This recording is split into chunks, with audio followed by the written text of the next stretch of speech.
Un saludo muy afectuoso desde El Paso, Texas. Tanto el título de mi ponencia como mis datos personales se pueden apreciar en pantalla y consultar en el itinerario de este simposio. Se ilustra cómo la novela Vuelve a mí esboza una sintomatología que se puede denominar como el síndrome del genio incomprendido. El recurso más destacable en la objetivación de este patrón de comportamiento es la caracterización de sus personajes, en especial su protagonista. Dicho dispositivo se conjuga con el empleo de la variante más temprana mediante la que se difundió el prototipo zombie en la cultura popular, especialmente en el cine. Jorge Martínez Lucena apunta al respecto. Abro cita. Al parecer, se trata de una palabra extraída de las prácticas vudú haitianas, según las cuales algunos brujos serían capaces de hacer volver de la muerte a los cadáveres, devolviéndoles ciertas capacidades humanas, aunque no la libertad. Cierro cita. En este caso, la obra analizada no solo se retrotrae a dichos orígenes, sino que pone énfasis en su vínculo con la esclavitud que, según autores como Stilwell o Lovejoy, contó con la complacencia y la participación de los líderes y congéneres de los oprimidos. Este factor guarda estrecha relación con Maisha, la figura antagónica de origen subsahariano y líder de una transnacional, quien además antecede generacionalmente a la protagonista. Las concomitancias de la generación Z con el prototipo monstruoso del zombie sirven como punto de referencia a sus mayores para degradarlos. No obstante, se parte aquí de una premisa que Maestro articula en El fracaso de la felicidad. Los milenaristas son, en gran medida, un producto directo de la hegemonía boomer. Cierro cita. Se postula que lo anterior atiende a la tendencia de la psicología de explicar los patrones del comportamiento humano, especialmente los considerados patológicos, mediante arquetipos, apoyándose en Levi Strauss, quien afirma que el objeto del mito es proveer un modelo lógico para resolver una contradicción. Jorge Martínez Lucena puntualiza desde una retórica neoténica respecto al subgénero al que se adscribe esta novela. Abro cita. Si el sentido es lo que dice una proposición, mientras que la referencia es aquello sobre lo que dicha proposición dice el sentido, tenemos la evidencia de que en el lenguaje existen dos niveles. Uno ideal, el del sentido, ya que no pertenece al mundo físico ni psíquico, y otro referencial, ya que esperamos que la propia proposición tenga una referencia y nos incita a avanzar hacia la referencia una exigencia veritativa. Una posibilidad al respecto sería entender que al afirmar que somos la muerte de nosotros mismos, simplemente está diciendo que la básica condición de posibilidad para morir es la de ser alguien vivo. Por ello, al ser nosotros alguien vivo, nos convertimos en los mayores causantes de nuestra propia muerte, y la hermenéutica de la frase se podría llevar todavía más lejos si la identificásemos con la descripción mítica del no muerto. Cierro cita. Se demuestra que esta obra establece una relación de contigüidad entre la formación de los sujetos identificados con el grupo etario aducido con sus frecuentes afecciones psicológicas. Asimismo, postula un criterio para discernir los rasgos específicos del síndrome al que se identifica con la nomenclatura propuesta. En primer lugar, se debe discriminar dicho patrón de conducta de otros que la psicología tipifica, que la psiquiatría más bien tipifica como padecimientos. Por ejemplo, el fenómeno del genio incomprendido y el síndrome de Savant representan dos formas distintas de genialidad. La primera es una genialidad intelectual o artística a menudo incomprendida socialmente, mientras que la segunda es una condición neurológica que combina discapacidades graves con habilidades extraordinarias y aisladas, generalmente en memoria o cálculo.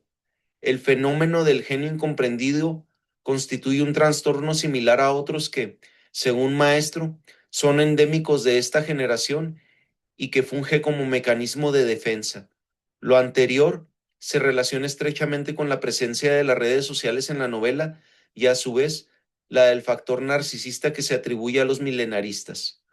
La articulación en virtud de los canales de comunicación a través de Internet de un contexto fragmentado y mediatizado que, no obstante, debería optimizar la comunicación, se asemeja a la literatura, a la que la literatura barroca en general y cervantina en particular suele objetivar.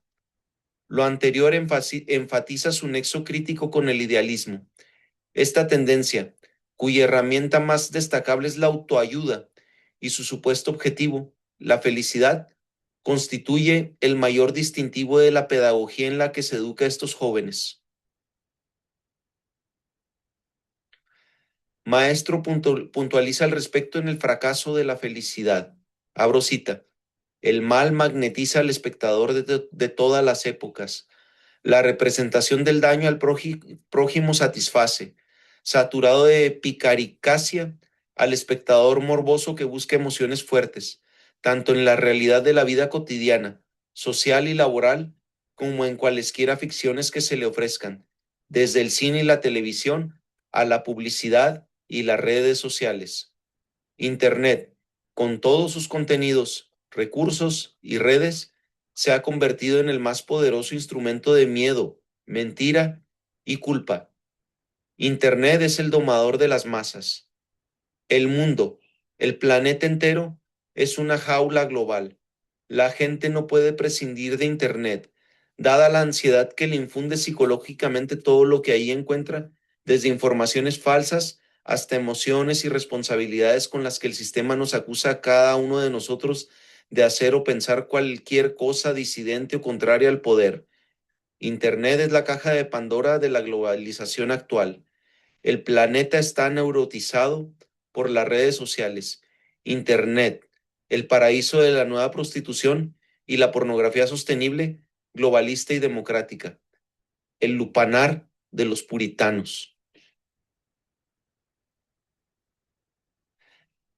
Aquí en esta diapositiva tenemos la definición del síndrome de Savant y sus características, y en la siguiente las del genio incomprendido, así como las diferencias clave entre ambas a las que nos referíamos anteriormente.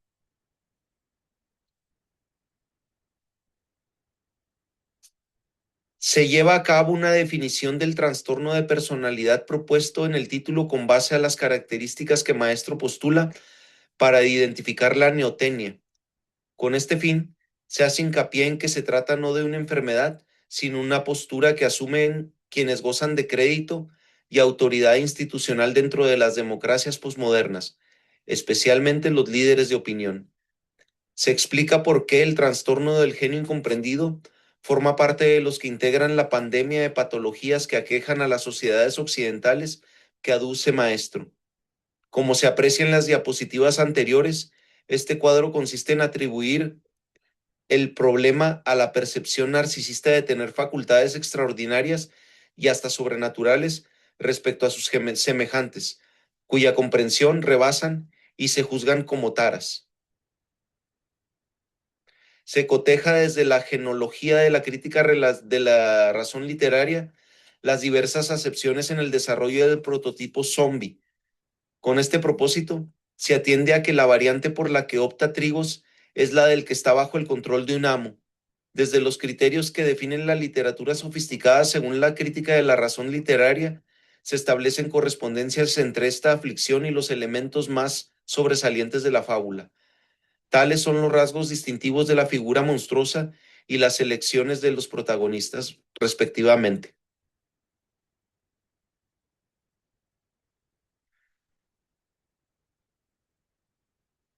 De acuerdo con las aproximaciones interpretativas concurrentes del prototipo central a la obra, vuelve a mí se integraría el socorrido paradigma de los productos zombie, que critican la explotación que perpetra el capitalismo sobre el mundo subdesarrollado. No obstante, la figura antagónica no atiende a dicha predicable, genérica. La misma genealogía de la crítica de la razón literaria ofrece elementos para identificar un cuadro patológico endémico a las generaciones posteriores al milenio.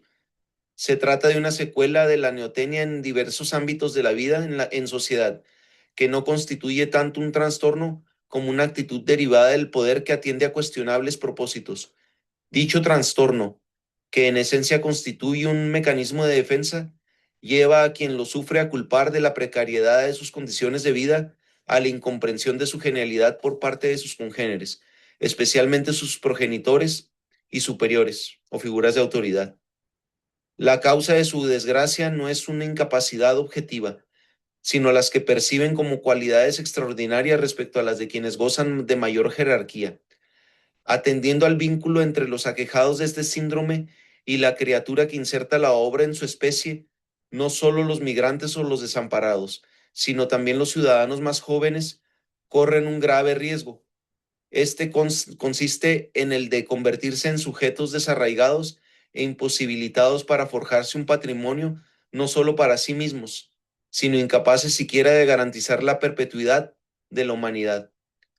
Agradezco mucho su atención y además de esta novela y el resto de la obra narrativa de Sánchez Trigos, recomiendo La Orgía de los Muertos, que se muestra en en la segunda diapositiva y en opinión de un servidor constituye el estudio más autoritativo uh, sobre la materia hecho en España con enfoque en el cine. Muchas gracias y un saludo nuevamente desde El Paso, Texas, con todo mi afecto.